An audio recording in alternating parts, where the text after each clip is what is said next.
경목사 TV 말씀 소통입니다. 오늘은 창세기 16장을 나가려고 합니다. 지난주에 우리가 창세기 15장을 살펴봤는데요. 굉장히 그 중요한 내용들이 담겨 있었죠. 제가 이제 시간상 15장 그 후반부를 제가 영상을 올려드리지 못했습니다. 15장 내용은 어떤 내용이었나요? 아브라함이 조카 롯이 그 소돔에 살 때 전쟁 났을 때 이제 조카 롯을 구하고 모든 재산과 가족들을 구하고 그 전쟁에 승리하고 이제는 자기 있는 곳으로 돌아온 아브라함을 볼 수가 있습니다. 그런데 아브라함의 마음은 이제 그 두려움과 어떤 앞으로 장래에 대한 이런 절망 그런 속에 있지 않았나 그런 생각이 듭니다. 오늘 그 창세기 15장 말씀에 보면 아브라함이 이제 두려워하고 있었다는 것을 알 수가 있어요. 하나님이 찾아오셔서 아브라함에게 두려워하지 말라고 말씀을 하시는 걸 볼 수 있습니다. 그러면서 내가 내 방패가 될 것이라고, 그리고 내게 큰 상급을 줄 것이라고 말씀을 하십니다. 그런데 아브라함의 반응은 어땠나요? 하나님께서 나에게 자손을 주지 않으시므로 나에게 큰 상급을 줘도 내가 물려줄 자손이 없으므로 기쁨이 없다는 것을 얘기를 합니다. 그러면서 자신은 이제 자신의 집의 종인 엘리에셀을 나의 상속자로 정했다는 것을 얘기합니다. 그 얘기 듣고 하나님께서 뭐라고 말씀하시나요? 아니다. 네 몸에서 반드시 상속자가 날 것이라는 것을 얘기를 합니다. 아브라함이 아마 그 얘기 듣고 반신반의 했을 거예요. 왜냐면 그동안 또 자녀를 주신다 하면서 점점 자기와 아내 사라의 몸이 늙어가는데 자손을 주시지 않았기 때문에 그 부분에 대해서 약간 반신반의 하고 있었던 것 같습니다. 그렇기 때문에 하나님께서 그것을 아시고 이 아브라함을 밖으로 데리고 나가셔서 하늘의 저 무뼈를 바라보게 하시면서 저 무뼈를 셀 수 있니? 셀 수 없지. 그것처럼 너희 후손도 많아질 것이라는 것을 말씀하시면서 아브라함에게 확신을 주는 것을 볼 수가 있습니다. 그 말씀과 그 모든 것들을 이제 보고 아브라함이 하나님의 말씀을 믿었더라고 말씀하고 있습니다. 그래서 아브라함의 그 믿음에 하나님 의롭게 여겼다는 말씀이 기록이 되어 있습니다. 근데 하나님께서 이제 더 나가서 아브라함에게 다시 한번 땅을 주시겠다는 약속을 하십니다. 아브라함 또 이것 역시도 정말 믿기가 힘들었을 거예요. 처음에 이제 땅을 주시겠다 해서 이 하나님 지시한 가나안 땅에 왔는데, 아니 이게 빈 땅이 아니고 그 가나안 땅에는 원주민들이 7족속이나 살고 있었던 겁니다. 그리고 그 족속들이 굉장히 강한 민족들이었었어요. 그러니까 아브라함이 자꾸 하나님이 이 땅을 주겠다는데 내가 무슨 힘으로 이 가나안 땅에 살고 있는 원주민들을, 이 강한 민족들을 물리칠 수 있을까? 아마 이런 생각에 있지는 않았나 그런 생각이 듭니다. 그렇기 때문에 아브라함은 이번에도 하나님께서 이 땅을 주시겠다고 할 때 내가 확실히 물어봐야 되겠다. 확신을 무엇을 가지고 가져야 되는지 아마 아브라함은 그렇게 생각을 한 것 같아요. 그래서 하나님께서 그 약속을 주실 때 오늘 아브라함이 내가 이 땅을 소유로 받을 것을 무엇으로 내가 알리까 하고 하나 앞에 묻습니다. 여기에 보면 이제 가축들을 얘기하시죠. 그래서 그걸 쪼개서 맞대어 놓으라고 말씀을 하십니다. 그래서 아브라함은 하나님이 지시한 대로 이제 그렇게 하고 기다리는데 하나님이 안 나타나시죠. 결국 이제 밤늦게 나타나셔서 이 땅에 대한 약속의 구체적인 이 내용을 얘기를 하십니다. 뭐라고 말씀하시나요? 이 땅 너희 후손이 나중에 이방의 나라에 가서 계기돼서 그들을 섬기다가 이제 재물을 가지고 돌아올 텐데 그때 너희 후손들의 자녀들의 이 소유가 될 것이라는 것을 하나님이 말씀을 하십니다. 아브라함, 그게 지금 당장 언제 이루어질 너무나도 머나먼 얘기죠. 아브라함이 아마 그렇게 생각했을 거는 당장 땅을 갖고 싶다 이런 생각을 했을지도 모르겠어요. 근데 이 말씀을 구체적으로 하시고 하나님께서 그 쪽에서 맞대어 놓은 이 가축 사이를 그냥 횃불이 돼서 휙 지나가십니다. 이게 무슨 의미인가요? 옛날에 이제 고대에서는 이제 양쪽이 서로 당사자끼리 약속을 할 때 이렇게 가축을 쪼개놓고 둘이 그 사이를 지나갑니다. 그래서 너가 지키지 않으면 이렇게 죽임을 당할 것이라는 그런 의미를 갖고 있습니다. 그런데 이 그 쪼갠 가축 이 사이에 아브라함을 데리고 지나가신 것이 아니고 하나님 혼자 지나가십니다. 그래서 우리가 이제 횃불 언약이라고 얘기를 이제 하는데요. 그러니까 이게 뭐냐면 하나님이 너에게 땅 내가 반드시 줄 것이야. 이 약속 내가 반드시 지킨다는 그런 의미로 하나님이 보여주신 것입니다. 그러니 뭐 하나님이 그냥 횃불이 돼서 휙 지나가셔도 약속을 하셨으니 뭐 아브라함이 그 부분에 대해서 더 이상 가타부타 얘기를 할 수가 없었겠죠. 그래서 땅은 이렇게 주나 보다고 아마 아브라함이 그냥 마음을 내려놨을 것 같아요. 그러면 이 자손을 준다는 이 땅이 여러분 생각해 보세요. 우리는 잘 알고 있어요. 지금 후손이 없잖아요. 후손이 이방에 가서 또 400년 지난 다음에 또 돌아와서 이 땅이 이 후손들의 땅이 된다고 말씀하셨는데 그러면 당장 후손들이 이제 생겨야 되는 건가? 당장 아브라함한테는 자녀가 생겨야 되는 것입니다. 근데 우리는 이제 성경을 통해서 아는데 아브라함이 이삭을 낳고 이삭이 에서와 야곱을 낳고 또 야곱이 레아와 그 라헬을 통해서 12아들을 낳고 그래서 요셉을 그 오늘 성경에 하나님 말씀하신 이방 애굽 땅에 이 선발대로 하나님께서 보내시는 걸 볼 수 있습니다. 그러면 그 기간을 100년에서 한 200년 잡고 또 그들이 한 400년 우리 출애굽기는 430년이라고 되어 있지만 어쨌든 한 600년에서 넉넉 잡아서 700년 후에나 이 땅을 후손들이 소유로 갖게 된다는 것을 우리가 알 수가 있습니다. 어찌됐든 자녀가 생기고 자녀가 자녀를 낳는 이 후손들이 생겨야만 이 땅도 소유하게 되는 이런 결과를 얻게 되는 것입니다. 그러니까 이제 아브라함은 아마 땅에 대해서는 좀 미련을 버렸을 거예요. 난 당장 한 편이라도 갖고 싶은데 이런 생각을 이제 하다가 하나님께서 구체적인 내용을 말씀해 주시고 그냥 쪼갠 가축 사이를 혼자 쌩하고 지나가셨으니 이제 그 약속은 이제 변개하지 않는다는 것을 아브라함도 알 것입니다. 근데 아브라함의 고민은 일단은 그러면 내가 자손이 생겨야 되는 거예요. 이쪽에 굉장히 신경을 많이 썼을 거예요. 근데 이제나 저제나 하나님이 자녀를 주실까 언제 주실까 그러니까 많이 기다렸을 거예요. 아브라함이 뭐 남자다 보니까 말은 많이 안 했지만 또 옆에서 지켜보는 아내 사레의 심정은 더 많이 타들어갔을 거예요. 하나님께서 분명 남편의 몸을 통해서 상속자를 준다고 말씀하셨는데 왜 자녀가 안 생길까? 그러면 내 몸에 이상이 있는 것이 아닐까? 아마 사레는 그런 자책감에 많이 힘들어하지 않았을까? 그런 생각을 합니다. 왜냐하면 사레가 갑자기 자기의 몸종인 하갈을 아브라함에게 주진 않았을 거예요.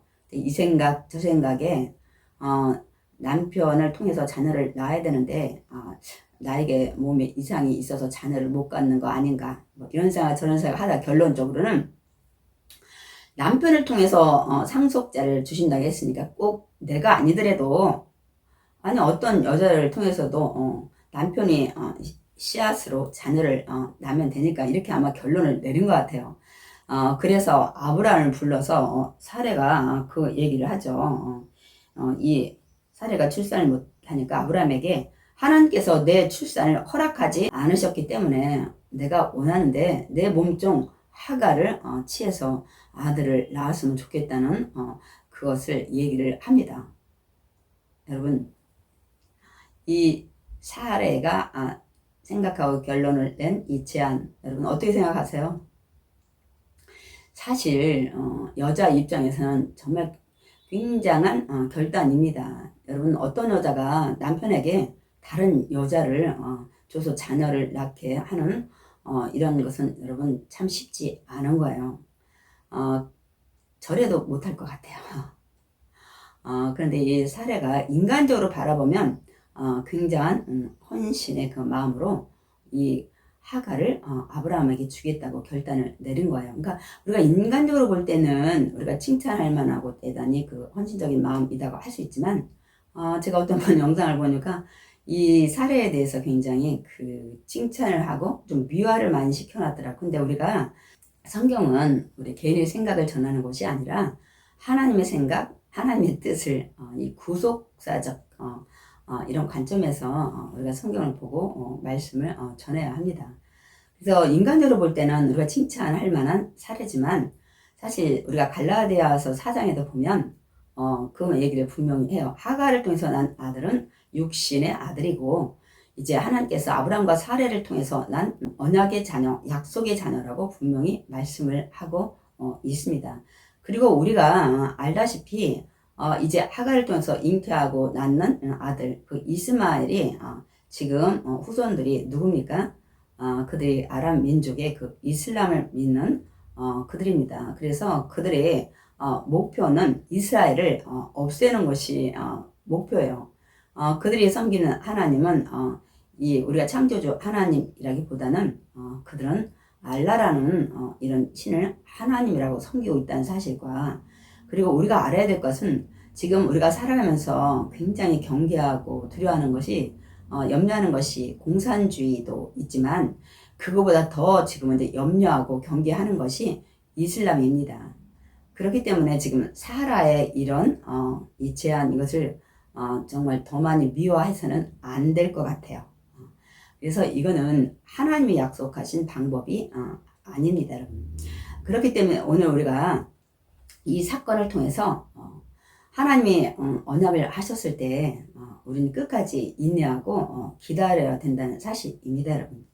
그래서 사례가 어쨌든 기다리다가 이게 하나님 뜻이 아닌가 봐 그러고 자기 생각으로 이제 하갈을 아브라함에게 주겠다는 얘기를 했을 때 그러면 아브라함도 그렇습니다, 여러분. 여보, 하나님이 주신다고 말씀을 했으니까 우리 좀 더 기다려 봅시다. 그리고 오늘부터 우리 자녀를 달라고 작전기도 합시다. 이렇게 얘기를 해야 되는데 제가 그 에덴 동산에서 이 아담과 하와 때도 참 가슴이 먹먹했어요. 제가 그래서 영상을 통해서 이 선악과 사건 아담의 죄가 더 크냐 이 하와의 죄가 더 크냐 하고 제가 영상을 좀 올렸었는데요. 둘 다 똑같습니다, 여러분. 하나님 말씀을 직접 들은 아담은 아무리 하와가 그 얘기를 해도 하나님께서 그건 반드시 따먹지 말라고 했으니까 하고 말렸어야 되는데 이제 같이 따먹고 거기에 뭐 하나 거부를 했다든지 뭐 하나님 말씀을 언급하는 것이 전혀 없습니다, 여러분. 그 죄의 대가가 여러분 얼마나 여러분 큽니까? 근데 오늘 이 사례의 이 제안도 역시 마찬가지입니다. 그러면 아무리 비록 믿음이 연약한 사례 아니면 하나 앞에 직접 말씀을 듣지 못한 사례라 할지라도 그럼 그 얘기를 하면 직접 내 몸에서 날 상속자를 주겠다는 얘기를 들었던 이 아브라함은 그렇게 하면 안 되잖아요. 그래서 제가 어떤 때 성경을 보면 아내의 믿음이 좋아야 되겠다 그런 생각을 하다가 이렇게 보면 아내의 믿음보다도 남편의 믿음이 더 좋아야 되겠다 더 그런 생각을 하게 됩니다. 여러분 아담이나 이 아브라함 다 남자잖아요. 남편이잖아요. 아내들이 그런 제안을 이건 사실 하나님의 말씀에 불순종하고 반대로 가는 거잖아요. 그때 그러면 남편들은 다 하나님 말씀을 직접 들었잖아요. 그러면 그것을 분명히 아닌 건 아니라고 얘기를 했었어야 되는데 그래서 저는 결론은 부부는 누가 됐든 믿음이 다 있어야 된다. 그래서 믿음이 더 강한 자가 연약한 자를 이끌고 가야 된다. 그럴 때 그 가정이 하나님의 진리 안에서 달려갈 수 있다. 제가 이제 결론을 그렇게 내리게 됐습니다. 누가 됐든 말씀을 통해서 믿음을 키워야 돼요. 그리고 연약한 남편이 됐든 연약한 아내가 됐든 믿음이 더 좋은 자가 그리고 나아가야 그 가정이 올바로 서게 됩니다. 어쨌든 이래서 결국은 이 애굽에서 데려왔던 이 몸종 하갈을 통해서 이제 자녀를 잉태하게 됩니다. 근데 자기가 자녀를 잉태한 걸 알고 나서는 자기 여주인 막 사례를 무시하는 것을 볼 수 있습니다. 화가 난 사례가 아브라함에게 아니 이 몸종이 나를 무시한다. 이건 당신이 지금 책임져야 되지 않겠냐고 얘기를 하면서 나와 당신의 모든 이런 것들 하나님이 판단하길 원한다고 얘기를 합니다. 과연 이 사례가 벌린 이 일과 아브라함이 이렇게 또 사례 말을 듣고 이렇게 이런 일을 벌린 것들 하나님 보실 때 뭐라고 할까요? 저는 동일하다고 얘기를 할 것 같았고 아담과 하와처럼 제대로 알지 못하고 남편에게 권면한 이들의 아내 또 그렇다고 해서 하나님 말씀에 거역되는 그 일들을 오케이하고 받아들인 남편들 아마 50보 100보일 것 같아요. 그래서 아브라함은 결국은 그래 그 몸종 하갈은 당신 아래에 있지 않느냐, 당신이 알아서 하라고 했는데, 사실은 아브라함이 하갈은 이미 자기의 생명을 잉태했어요. 비록 하나님이 약속한 통로로 자녀를 잉태한 건 아니지만 어쨌든 그 부분에서 생명을 소중히 여겨야 된다는 사실입니다. 우리가 왜냐하면 바로 뒤에 하나님의 사자가 나타나서 어떻게 하는 것을 우리가 보게 되면, 하나님께서는 누구를 통해서 잉태를 했든 간에 생명의 소중함을 여기서 깨닫게 하는 것을 볼 수가 있습니다. 그래서 사실 우리가 뭐 미혼모들이나 이렇게 또 자녀를 낳게 되는 경우가 있잖아요. 비록 그들이 어떻게 해서 뭐 자녀를 낳았다 할지라도 그 부분에 또 어떤 것들은 이제 우리가 또 다르게 이해할 부분도 있지만, 그 생명에 대해서만큼은 하나님이 굉장히 소중히 여기신다는 것을 우리는 알아야 됩니다. 왜냐하면 오늘 성경에 보면 결국 아브라함이 그 사라에게 하갈을 알아서 하라고 하니까, 이제 여기 보니까 막 학대하니까 하갈이 도망갔다는 것을 얘기하고 있습니다. 그래서 이 샘물곁 술길 샘곁 여기 근데 애굽 땅에 거의 가까운 경계선의 지역입니다. 그러니까 이 하갈은 애굽의 여인이잖아요. 그러니까 자기 나라로 자기 고향으로 아마 도망을 가려고 했던 것 같습니다. 근데 하나님 사자가 나타나셔서 뭐라고 하냐면, 내 시도 내가 번성케 할 테니까 넌 돌아가라. 왜요? 그 씨는 아브라함의 씨를 잉태를 했기 때문입니다. 그래서 우리는 보면 하나님은 언약하지 않은 이런 방법으로 자녀를 잉태했기 때문에 하나님께서 그 생명을 소중히 여기지 않을 것 같은데 그렇지 않다는 사실입니다. 그래서 하나님께서 내 고통을 들으셨다고 얘기를 합니다. 그리고 내가 아들을 낳을 건데 이름을 이스마엘이라, 하나님이 들으셨다는 그런 뜻의 이름을 지라고 얘기를 하는 것을 볼 수가 있습니다. 그렇기 때문에 우리는 비록 뭐 남녀 관계에서 어떻게 해서 자녀가 생겼을지라도 그 생명만큼은 우리가 소중히 여겨야 돼요. 오늘도 이 아브람과 하갈, 사례, 하여튼 복잡한 관계 안에서 자녀가 하나님이 약속하지 않은 자녀가 잉태하고 이제 낳게 되는데요. 그래도 하나님은 그 생명만큼은 하나님이 소중히 여기시는 것을 우리가 볼 수가 있습니다. 어쨌든 오늘 우리가 창세기 그 16장을 이제 마칠 건데요. 하나님이 약속하신 부분들, 때로는 오래오래 시간들을 기다려야 할 때가 많이 있다는 사실이에요. 오늘 우리가 이제 아브라함에게 하나님 자손을 준다겠다 빨리 안 준 부분을 나중에 아브라함과 사라의 믿음을 키우기 위해서 하나님이 연단하면서 때를 기다리시는 거다, 뭐 이런 것들을 우리가 얘기를 합니다. 근데 우리가 사실 그 성경에 보면 요셉에게 하나님께서 꿈을 주셨어요. 11볕단이 자기에게 절하고 또 해와 달 별이 자기에게 절하는 꿈을 주셨는데, 그때 정도가 요셉이 한 17세였어요. 근데 애굽에 가서 애굽의 국무총리가 될 때가 한 30세, 한 13년, 뭐 12년 그렇게 하고 나중에 형들이 이 애굽의 곡식을 사러 와서 자기 앞에 엎드려 이렇게 하는 그런 모습, 그러니까 자기가 꿈으로 하나님 주셨던 그것이 이루어질 때가 요셉이 17세로 가서 한 13년 지냈다고 우리가 추정을 하고요. 또 흉년이 7년 됐잖아요. 그러면 13에서 7하면 여러분 20년에다가 흉년이 지나고 2년은 또 흉년 때 이들이 기근에 곡식이 없어서 이 애굽으로 내려오게 되잖아요. 그래서 또 한 22년 만에 그 하나님이 주셨던 꿈이 그때 이루어지는 것을 우리가 볼 수가 있습니다. 그뿐만이 아니라 다윗도 마찬가지예요. 하나님이 사무엘을 통해서 기름 부었는데 하나님께서 빨리 왕을 세우지 않고 거의 그 다윗이 10여 년을 이 쫓겨다니다가 왕이 되는 것을 볼 수 있습니다. 뭐 모세도 마찬가지고 그렇기 때문에 때로는 하나님이 언약하신 부분에 대해서 우리가 불순종하지 않으면 하나님 반드시 그 약속을 이루십니다.